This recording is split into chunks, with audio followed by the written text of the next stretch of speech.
Good morning, Level Up listeners, and welcome to a new week on our journey to personal merdeka. This week, we're taking that wisdom to heart. We're turning inward to fight for the most fundamental freedom of all, mental independence.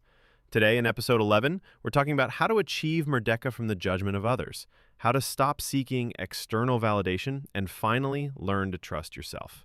Let's level up. Today, we're getting into something really fundamental about mental independence. Specifically, freedom from what other people think. Yeah, it's huge. Our mission today is basically to figure out how you stop outsourcing your self-worth and really start trusting yourself.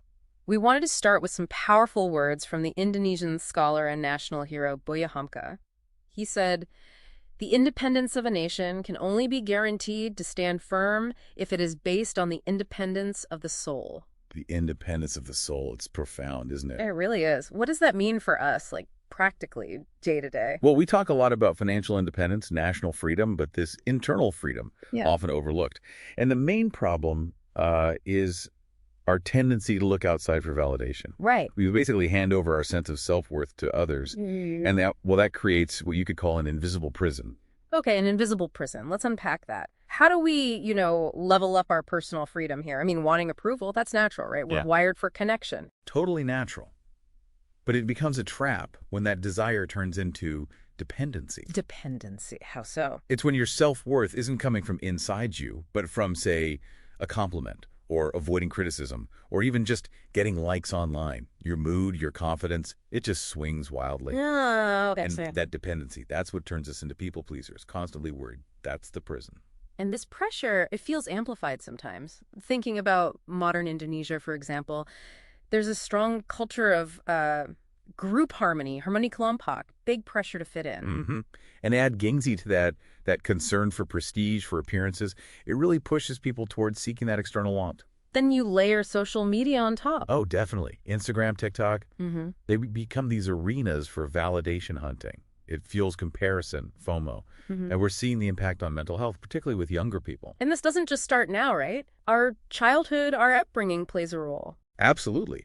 Overly critical parents, or maybe even parents who praised excessively but not genuinely, that can set up a lifelong pattern. You never quite develop that solid inner core of self-worth. So what are the consequences of living like this, always needing that nod from others? It's exhausting, first off. Creates anxiety, fear of rejection.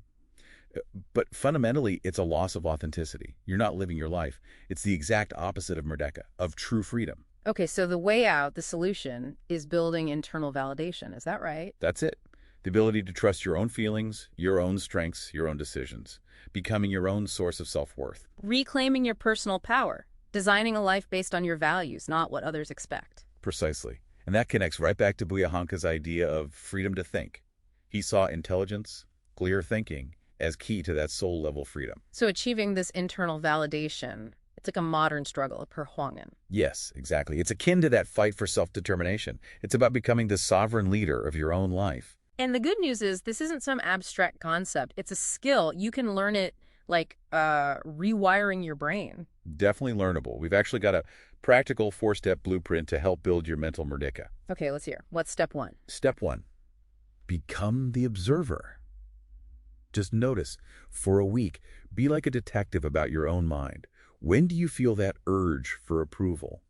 Before posting online, making a choice. And ask yourself. Ask, what am I actually afraid will happen if I don't get their approval? Just understanding that fear is the starting point. Okay, observe the triggers. Got it. What's next? Step 2, build your internal like button. You need to start giving yourself the validation you're looking for outside. Start a self-recognition journal. Seriously simple. Every night, just write down 3 specific things you did well that day. And crucially, how they made you feel.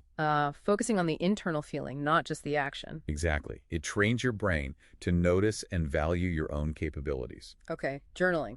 Step 3. Step 3 is rewrite your inner script. We all have these stories running in our heads. If you're trapped in validation seeking, they're probably self-doubting stories. So you catch those thoughts. You catch them and you actively challenge and reframe them. So instead of, oh God, what will they think of my idea? Shift it. Ask, does this idea excite me? Does it align with my goals? It's not about pretending, but shifting focus. from them to you. Right. From the external audience to your internal compass. Which leads perfectly into the last step. Step 4. Trust your compass. Trust is like a muscle. You build it by using it. Start small, low-stakes stuff. Like choosing lunch. Exactly. Choose your lunch without polling the office. Pick a movie just because you want to see it. Each time you make a choice based on your own judgment and, the sky doesn't fall, Right.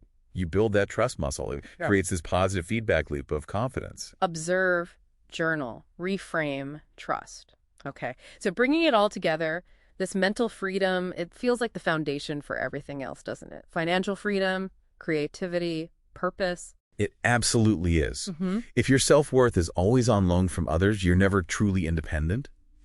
This personal struggle, this perhwangan, is really a continuation of that noble fight for merdeka, the freedom of the soul. It's the path to becoming the true leader of your own life. The sovereign leader, yes. So it really boils down to this question for you listening.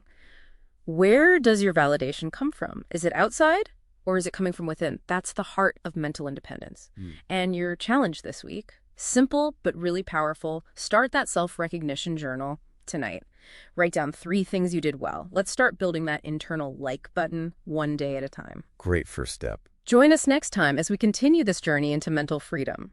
We'll be tackling how to overcome the fear of failure. Thank you for joining us on Level Up. Tomorrow, we'll continue our journey into mental freedom by talking about how to overcome the fear of failure. Until then, trust yourself and keep leveling up.